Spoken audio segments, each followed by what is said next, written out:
সবাইকে স্বাগতম। আজকে ভেক্টরের একটা ইম্পর্ট্যান্ট অ্যান্ড ইন্টারেস্টিং ক্লাসে। আজকে আমরা ভেক্টরের ইন্টারেস্টিং জিনিসপাতিগুলো একটু দেখব।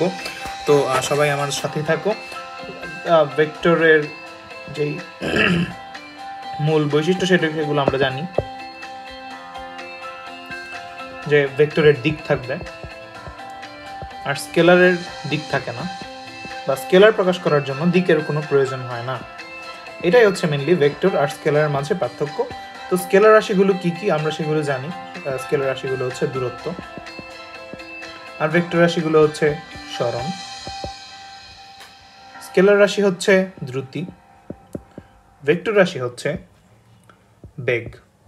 আজকে আমরা মেনলি আলোচনা করব এই দূরত্ব এবং সরণ, এই দুইটার মাঝে যে পার্থক্য সেটা নিয়ে। ওকে, তো চলো আমরা চলে যাই মেনলি আমাদের আজকের দূরত্ব ভার্সেস সরণের বেসিক থেকে অ্যাডভান্স আলোচনায়। তো দূরত্ব কি আমরা জানি, দুইটা পয়েন্টের মাঝখানে তুমি যে দিক দিয়ে দুইটা অতিক্রম করো না কেন, যে পথটাই অতিক্রম করো না কেন, সেটাই হচ্ছে দূরত্ব। ওকে, আর সরণটা হচ্ছে যে স্ট্রেট লাইন বা সর্বনিম্ন দূরত্ব, সেটা হচ্ছে আমাদের সরণ। তো ইউজুয়ালি পরীক্ষায় দেখা যায় বৃত্তাকার পথে ঘূর্ণনের জন্য কোনো একটা বস্তু বৃত্তাকার পথে ঘুরছে, ওই রকম ক্ষেত্রগুলোতে সরণ অথবা দূরত্ব বের করার জন্য আমাদের প্রায় বলে থাকে। তো একটা বস্তু কণা যখন তোমার এই পয়েন্ট থেকে ঘুরে আবার এই পয়েন্টে চলে আসে, ঠিক আছে, তখন সেটা একবার ঘূর্ণন সম্পন্ন করে। তো সেই ক্ষেত্রগুলোতে সরণ কত হয় আর দূরত্বই কত হয় একবার ঘূর্ণনের ক্ষেত্রে কি হয়, কি ঘটনা ঘটে, সেগুলো আমরা দেখব। তো দূরত্ব আমরা জানি মানে মোট যে পথ অতিক্রম করে। তো চিন্তা করো, এই পয়েন্ট থেকে পুরাটা ঘুরে আবার এই পয়েন্টে চলে আসতে তার কতটুকু দূরত্ব অতিক্রম করতে হয়েছে। এই যে বৃত্তের ব্যাসার্ধের অংশটুকু অতিক্রম করতে হয়েছে না, পুরা বৃত্তের ব্যাসার্ধের অংশটুকু পরিধির অংশটুকু অতিক্রম করা হয়েছে। সো দূরত্বটা হবে পরিধি। একবার অতিক্রমের ক্ষেত্রে দূরত্বটা হবে পরিধি। আমরা কি জানি, বৃত্তের পরিধির সূত্র হচ্ছে 2πr। কিন্তু সেই ক্ষেত্রে সরণ কত হবে? দেখো, এই পয়েন্ট থেকে ঘুরে আবার এই পয়েন্টেই ফিরে এসেছে, তার মানে সরলরৈখিক দূরত্ব কত? সরলরৈখিক দূরত্ব কিন্তু জিরো। এই বিষয়টা তোমাদের বুঝতে হবে পরবর্তী প্রবলেমগুলো সলভ করার জন্য, যেগুলো ইউজুয়ালি পরীক্ষার মধ্যে খুবই ইম্পর্টেন্ট। এই পয়েন্ট থেকে শুরু করেছে, পুরাটা অংশ ঘুরে আবার এই পয়েন্টেই চলে এসেছে, সেই ক্ষেত্রে তার অতিক্রান্ত সরণ হচ্ছে 0, কারণ তার মাঝখানে কোনো সরলরৈখিক দূরত্ব নাই, তো তার মানে সেক্ষেত্রে সরণ হচ্ছে 0। এখন এমন ক্ষেত্র যদি হয় যে এটা একবার না, এটা এই সেম উত্তরই তোমার হবে হচ্ছে সরণ 0 হবে যদি 1, 1, 2, 3, 4, 5, 6 এরকম যত পূর্ণ সংখ্যা আছে, পূর্ণ সংখ্যাগুলোর জন্য পূর্ণ সংখ্যিক ঘূর্ণনের জন্য সরণ হবে 0। আর দূরত্ব কত হবে? দূরত্ব তুমি সিম্পলি যত সংখ্যক বার অতিক্রম করেছে তত সংখ্যক বার তুমি গুণ করে দিবা। এটার জন্য একবার ঘুরলে 1 ইন্টু 2πr, দুইবার ঘুরলে 2 ইন্টু 2πr, তিনবার ঘুরলে 3 ইন্টু 3πr, 2πr, এভাবে চলতে থাকবে। মানে সিম্পলি দূরত্বটা হবে ঘূর্ণন ইন্টু পরিধি। ঠিক আছে, পরিধি। তো এরকম ক্ষেত্রগুলো বের করা খুবই ইজি। এগুলো ইউজুয়ালি পরীক্ষায় আসে না, আসলেও তোমার এমসিকিউর জন্য হায়েস্ট আসতে পারে। আর সবচেয়ে ইম্পর্টেন্ট যেগুলো ইঞ্জিনিয়ারিং ভর্তি পরীক্ষা কিংবা বলো ঢাকা ইউনিভার্সিটির এমসিকিউর জন্য ইম্পর্টেন্ট, সেগুলো হচ্ছে এরকম যদি হয়, একটা বস্তু সম্পূর্ণ ঘুরে বৃত্তাকার পথে ঘুরে আসলো, কিন্তু সে আরেকটু ঘুরলো। কতটুকু ঘুরলো? লেটস সে আমরা ধরে নিই সে অর্ধেক দূরত্ব অতিক্রম করেছে।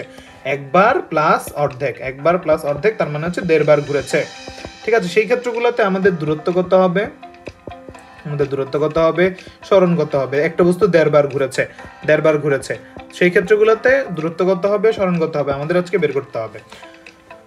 দূরত্ব আমরা বলেছি মোট কতটুকু পথ অতিক্রম করে, সেটা হচ্ছে দূরত্ব। তার মানে কি, সেটা একবার অতিক্রম করেছে, প্রথমে একবার অতিক্রম করেছে, একবার অতিক্রম করার পরে আরো অর্ধেক দূরত্ব অতিক্রম করেছে। তো সিম্পলি আমরা যোগ করে দিব, একবার অতিক্রমের জন্য দূরত্ব অতিক্রম করেছে, পথ অতিক্রম করেছে 2πr প্লাস হচ্ছে 2πr এর অর্ধেক পথ অতিক্রম করেছে, তো 2 কাটা। তো এখান থেকে পেয়ে যাবো আমরা 3πr। খুবই ইজি। কিন্তু সরণের ক্ষেত্রে আমরা কি করব, আমরা একটু ক্লোজলি দেখি সরণের ক্ষেত্রে কি হয়েছে। বস্তুটা এই পয়েন্টে ছিল, একবার ঘূর্ণন সম্পন্ন করে কিন্তু আবার এই পয়েন্টেই এসেছে, ঠিক আছে। তারপরে আরো একটু গিয়েছে, কতটুকু গিয়েছে, অর্ধেক দূরত্ব অতিক্রম করেছে, অর্ধেক দূরত্ব অতিক্রম করে সে এসে পৌঁছেছে এই পয়েন্টে। ওকে, তো এই পয়েন্ট থেকে এই পয়েন্টের মাঝখানের দূরত্বটাই হবে আমাদের সর্বনিম্ন দূরত্বটা বা সরলরেখিক দূরত্বটাই হবে আমাদের সরণ।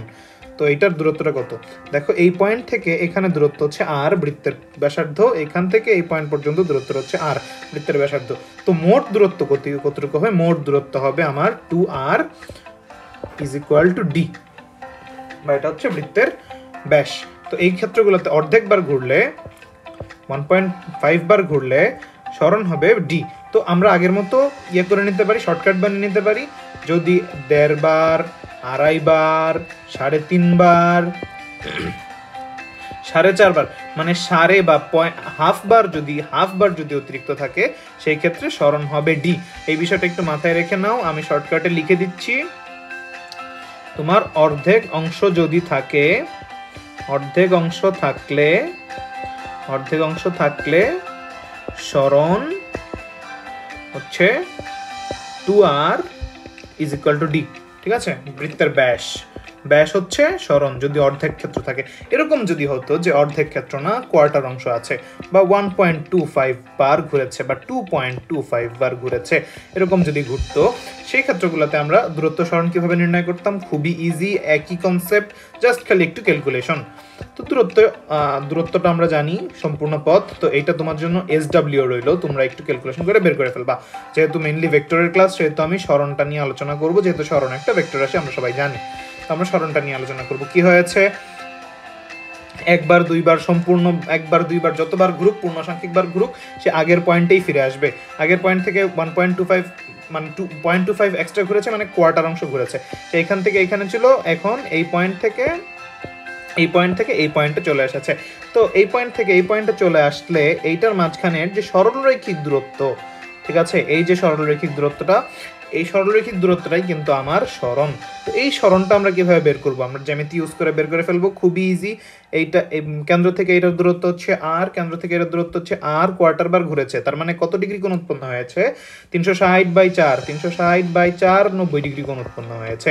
তার মানে এটা একটা সমকোণী ত্রিভুজ। পিথাগোরাস ইউজ করে ফেলা যাবে, পিথাগোরাস ইউজ করে ফেলি। D is equal to root over r square plus r square to root 2r, easy, very easy. আচ্ছা ঠিক আছে, তো আমরা দেড় দেখলাম, আমরা কোয়ার্টার দেখলাম। তো এরকম হতে পারে যে নট নেসেসারিলি যে আমাদের এরকম সুন্দর ভগ্নাংশ চলে আসবে, আমাদের স্যারেরা আমাদের দক্ষতা টেস্ট করার জন্য একটু অন্যরকম ভগ্নাংশ দিয়ে দিতে পারে। ধরলাম দিয়ে দিল হচ্ছে 2.5 2.5 3.5, ঠিক আছে, এরকম ভাবে 4.5, একটা বিশ্রী একটা ভগ্নাংশ দিয়ে দিল, ঠিক আছে, বিশ্রী ভগ্নাংশ। তো বিশ্রী ভগ্নাংশগুলোতে কি হবে, বিশ্রী ভগ্নাংশ দিয়ে দিল। তো আমরা চিত্র এঁকে নিব অবশ্যই প্রথমেই, তারপরে আমরা এটার উপরে কাজ করতে থাকব। আচ্ছা, এইটা একটু বলে নিই, এই পার্টটা হচ্ছে অসম্ভব আগ্রহীদের জন্য, অসম্ভব আগ্রহী পার্ট। যারা হচ্ছে মেডিকেলের অ্যাসপিরেন্ট বা হচ্ছে যারা বোর্ড পরীক্ষার জন্য ভিডিওগুলো দেখতে চাও, তাদের এই পার্টটা চাইলে স্কিপ করতে পারো বা আগ্রহী হলে দেখতে পারো। আমি সবসময় রেকমেন্ড করবো তুমি এই পার্টটা দেখো, কয়েকবার দেখো, বোঝার চেষ্টা করো, ঠিক আছে। তো এটা তোমারই লাভ হবে। তো আমরা চলে যাই, সবচেয়ে ইন্টারেস্টিং পার্ট হচ্ছে এই ক্লাসের শুরু হয়ে গেল। তো আমরা আগেই দেখেছি যে সামনের এই পূর্ণ সংখ্যাটা সরণ বের করার সময় কোনো ঝামেলা করে না। আমরা সরণটা বের করে ফেলবো, সরণ বের করার সময় কোনো ঝামেলা করে না, ঝামেলা করে দূরত্ব বের করার সময়, কিন্তু আমরা এখানে সরণ বের করছি। তো তুমি চিন্তা করো, ধরলাম একবার দূরত্ব অতিক্রম করেছে, করার পর এসে বাকি এইটুকু দূরত্ব অতিক্রম করেছে। এইটুকু দূরত্ব অতিক্রম করার পরে তোমার এই বস্তুটা এই পয়েন্টে চলে এসেছে, তার মানে সে মাঝখানে এইটুকু কোণ উৎপন্ন করেছে। তো এটার দূরত্ব কতটুকু হবে? আমরা জানি সরলরৈখিক দূরত্ব, সর্বনিম্ন সরলরৈখিক দূরত্ব। এই সর্বনিম্ন সরলরৈখিক দূরত্বটাই হবে আমাদের, ধরলাম এটা ডি দিয়ে প্রকাশ করলাম, ঠিক আছে? এই সর্বনিম্ন দূরত্বটাই হবে আমাদের সেজন্য সরণ। তো আমরা এখানে কিভাবে বের করব এই ডিটা? দেখো এটা কোনো সমকোণী ত্রিভুজ না, এখানে পিথাগোরাস অ্যাপ্লাই করতে পারবো না। এখানে যেটা আমরা অ্যাপ্লাই করব সেটা হচ্ছে কস সূত্র। কস সূত্র আমরা ত্রিকোণমিতিতে পড়ে ফেলেছি, অথবা ত্রিকোণমিতিতে না পড়লেও আমরা পরবর্তী সময় ত্রিকোণমিতিতে পড়তে পারবো। তো কস সূত্রটা কি আমি একটু বলে দেই, একটু মনে করিয়ে দেই যাদের ভুলে গিয়েছো, অথবা যারা পড়োনি তাদেরও দেখা হয়ে যাবে। তো এটা হচ্ছে একটা ত্রিভুজ, এটার কোণগুলো হচ্ছে capital A, capital B, capital C, আর হচ্ছে বাহুগুলো হচ্ছে সি কোণের বিপরীত পাশে স্মল সি, বি কোণের বিপরীত পাশে স্মল বি, আর হচ্ছে এ কোণের বিপরীত পাশে কি এ। এগুলো হচ্ছে বাহুর দৈর্ঘ্য। তো কস সূত্র বলে কি? কস সূত্র বলে হচ্ছে তুমি যদি কস সি বা কস থেটা নেও, তাহলে কস সূত্র আমাদের বলছে কস সি এর ভ্যালু কত হবে? কস সি এর ভ্যালু হবে a square plus b square minus c square by 2ab। মানে তুমি দেখো যেই বাহুটার বিপরীতে থাকবে, মানে যেই বাহুটা কোণের বিপরীতে থাকবে সেইটার সামনে হবে মাইনাস, আর অন্য দুইটা বাহু স্কয়ার আকারে থাকবে উপরে, আর নিচে থাকবে গুণ আকারে। তো সেখান থেকে আমরা ইজিলি এই সি এর ভ্যালুটা বের করে ফেলতে পারবো। তো চলো আমরা এখানে কস সূত্রটা অ্যাপ্লাই করি। আমরা জানি এইটার দূরত্ব আর, এইটার দূরত্ব আর, এটা কেন্দ্র থেকে হয়েছে। তো আমরা কস থেটাটা কিভাবে বের করব সেইটা আগে দেখি। দেখো আমরা জানি যে তুমি এখানে একবার ঘুরলে অতিক্রম করে 360 ডিগ্রি। তাহলে বাকি একবার ঘোরার পরে যে ভগ্নাংশটা থাকবে, ঠিক আছে, সেই ভগ্নাংশটুকুর জন্য আমরা জাস্ট খালি 360 এর সাথে গুণ করে দিব, তাহলেই মাল্টিপ্লাই করে দিব, তাহলেই আমার চলে আসবে theta. Theta is equal to এত ইনটু 360।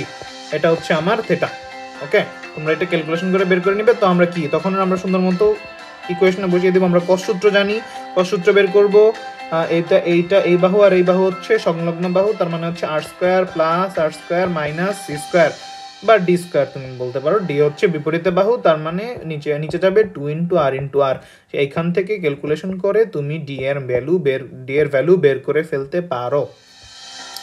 ঠিক আছে, তো এইটা হচ্ছে আমার এই বুঝতেই পারছো এই ম্যাথটা হচ্ছে সবচেয়ে কঠিন। তো এই এখন তুমি এখানে যে ভগ্নাংশই থাকুক না কেন, 1.25, 25, 35 কিংবা যে কোনো ভগ্নাংশ থাকুক না কেন, তুমি খুব সহজেই কস সূত্র ব্যবহার করে এখান থেকে ডিসপ্লেসমেন্ট বা সরণ বের করে নিতে পারবে।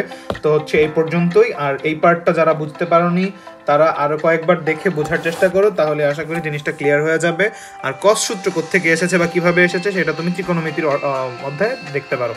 ঠিক আছে, তো আজকে এই পর্যন্ত। পরবর্তী ক্লাসে আমরা আলোচনা করব ম্যাথমেটিক্যাল রিপ্রেজেন্টেশন অফ ভেক্টরস। বা আজকে আমরা দেখেছি ভেক্টরের জাস্ট বৈশিষ্ট্যগুলো কিংবা সরণ দূরত্ব এদের ইয়াগুলো, কিন্তু এইগুলো যে আমরা করেছি সেটা আরেকজনকে কিভাবে বোঝাবো, কিন্তু পরীক্ষার খাতায় কিভাবে এক্সপ্রেস করবো ভেক্টরগুলোকে। ঠিক আছে, তো সেইগুলো আমরা দেখব। তো সেই পর্যন্ত সবাই ভালো থাকো, সুস্থ থাকো, আসসালামু আলাইকুম।